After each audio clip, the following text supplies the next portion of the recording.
Oh boy, that's good. That's really, really good. You know, I wasn't going to do a video today, but I found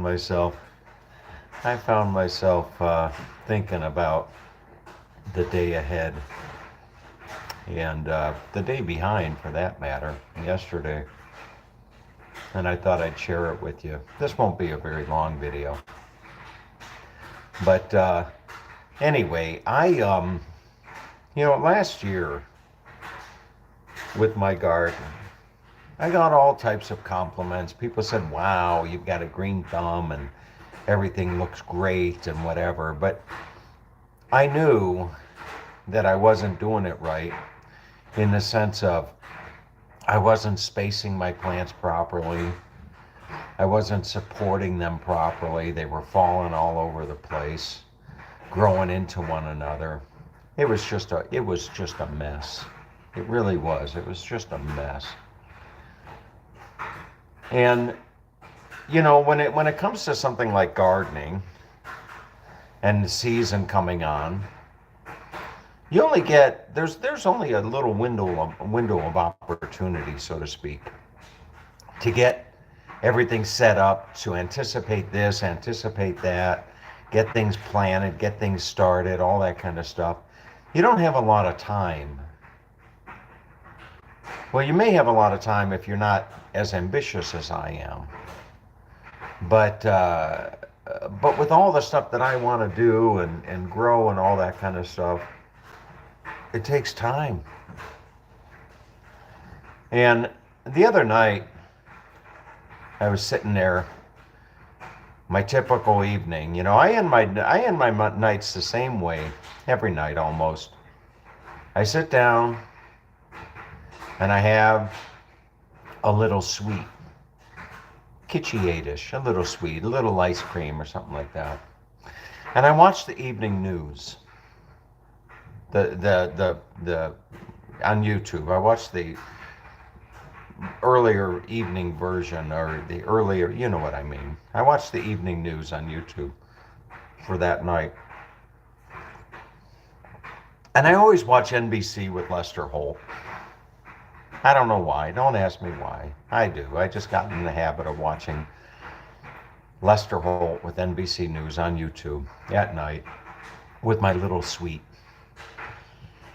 And then I watch a documentary. I've been watching Ken Burns' The War now for the last 2 weeks. It's a long documentary, and I only watch about 20 minutes of it each night. And I have a beer. I treat myself to a beer.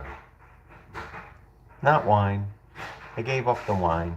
I didn't give it up, but as far as a nightly thing, I have one beer. That's it. I like Guinness. I like the dark stout, with the foam on top and what have you. But the other night, I had finished my beer. I was about to go to bed, and I switched back over to YouTube, and I did a search up on my big screen TV, mind you. I did a search for string trellis tomatoes. And I'm familiar with all the different techniques. I'm familiar with the baskets. I'm familiar with the stakes. I'm familiar with the Florida weave. I've done my homework. I've looked at all that stuff. And as I sat there searching through these videos, I was pretty intent that I was going to do the Florida weave. And then I came across this guy's video, and I thought, that's the way to do it. That's the way to do it.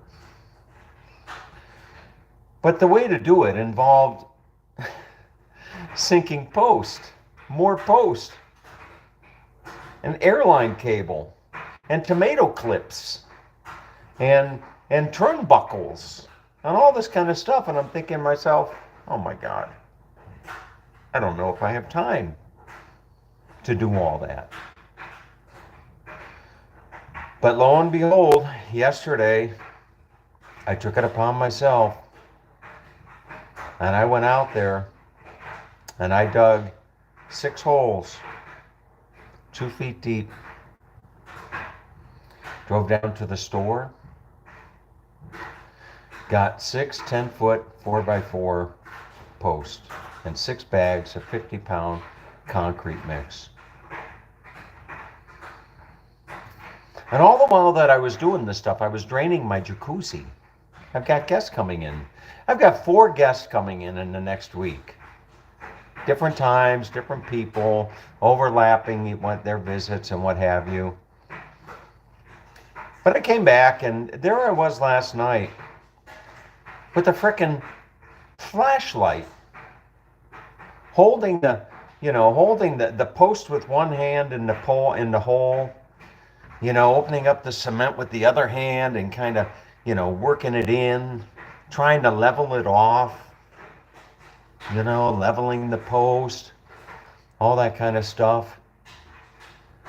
And I finished in the dark at about 9 o'clock. The squirrels, they were going nuts. They thought that I was going after their stashes. They did. They were running back and forth on the fence, thinking, what the hell is this guy doing? That's where we buried our stash, And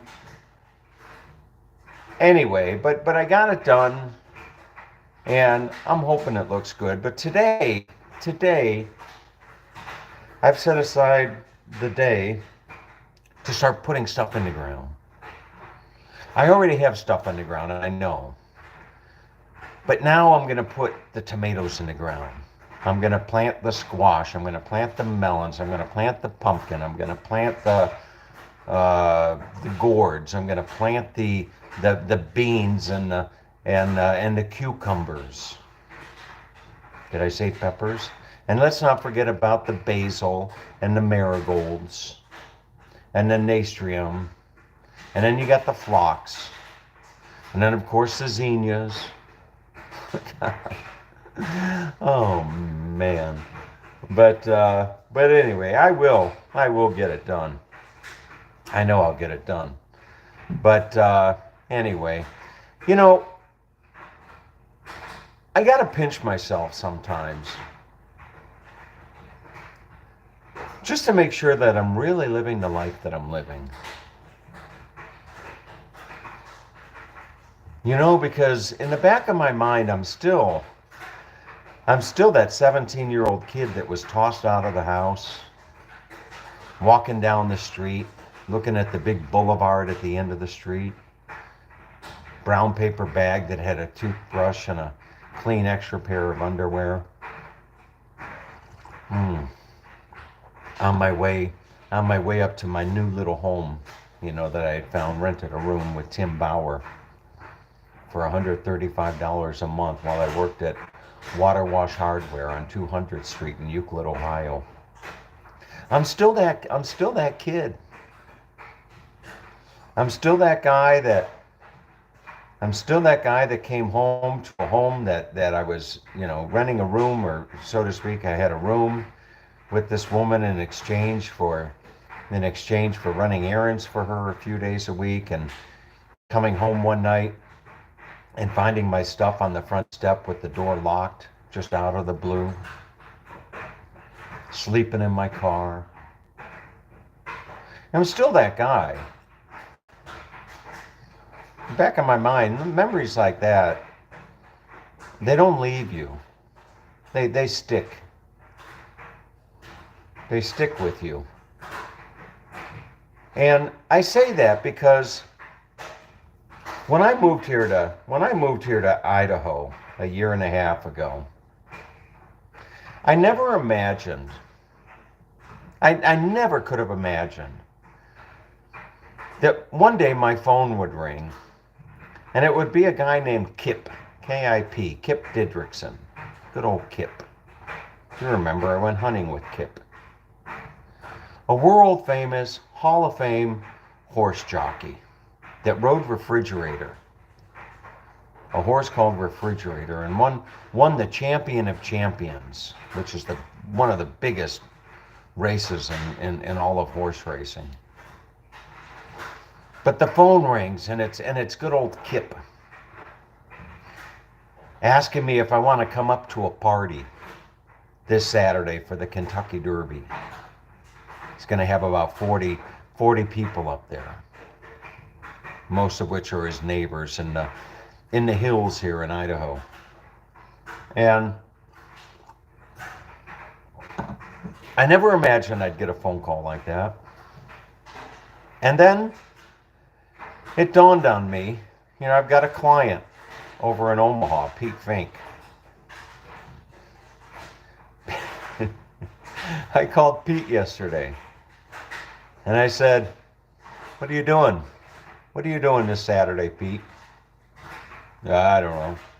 I said, why don't you fly out? Why don't you fly out and my buddy, the horse jockey, the Hall of Fame horse jockey, he's having a party. Why don't you fly out in your jet? He's got his own jet. He's got a couple of them, I think. And lo and behold, he said it sounded like a good idea. So Pete is flying in for the weekend and staying with me. He's bringing a friend. And I don't know. I don't know how it all happened, that I got from there to here. Well, I do know it was by the grace of God. It wasn't until, I swear, I'm not going to say I swear to God. I don't think I'm supposed to do that. I think Nancy over in Toowoomba corrected me once when I said that. She's a good Christian woman. She said, don't swear to God. So, but anyway, I don't know.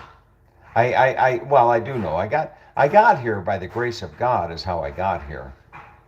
Because my life was just running in circles and it was hopeless. Until I stood on that beach and I said, Lord Jesus Christ, come into my life.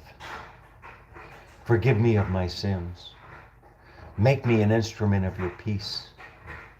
Put me on a path of righteousness that will ultimately lead me to your loving open arms. That's what I said. Tears were coming down my face. I was crying like a baby.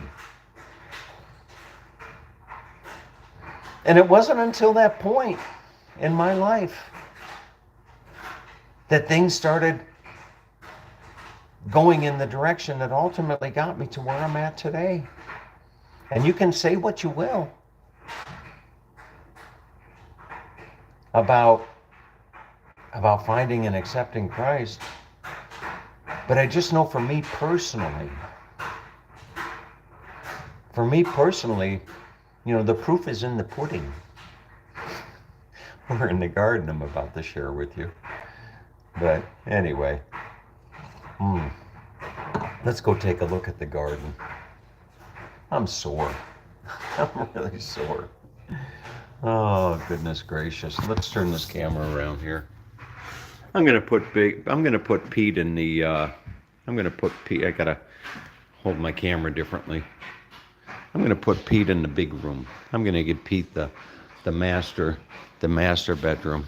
I often tell Pete that, I'll tell him, I say, if it weren't for you, I wouldn't have this life. The three people that have had the three men that have had the biggest influence on my life, three people for that matter. One would be Jesus Christ. That's number one, spiritually. Number two would be my dad. My dad taught me the priorities in life. Keep it simple, save your money, that kind of stuff. That's what my dad taught me. As far as Pete taught me business. Pete coming into my life taught me business. But anyway, there you see the post, 8 feet tall. Look at those suckers. Isn't that something? I did that last night in the dark with a flashlight. Look at those beautiful posts. Wow. So I'm going to take airplane cable. It's eighth inch thick. And I'm going to run that cable along the top of those 3 posts on each side. Oh, there's the squirrel up there. Can you see him? Well, I think he's going to throw something at me. He's looking down. You see? He's pissed. He really is. Look. There he goes. You see him? He's right there. He's really pissed. Not only did I cut the branches off the tree, you know, I'm digging up his stash. There he goes. But anyway, back to the garden. No, but these posts are beautiful. So what I'm going to do is I'm going to run that cable right across and make it nice and tight. And then I have special twine with these special clips that are going to come down and hold the plants. And I'll be able to grow a tomato plant 20 feet in length. You know, I just kind of, whatever, string it along, and I'll have that all in there. But anyway, folks, I need to get to work. I got all this stuff. This stuff is going in the ground today, come hell or high water. So, all right, folks, have a beautiful day.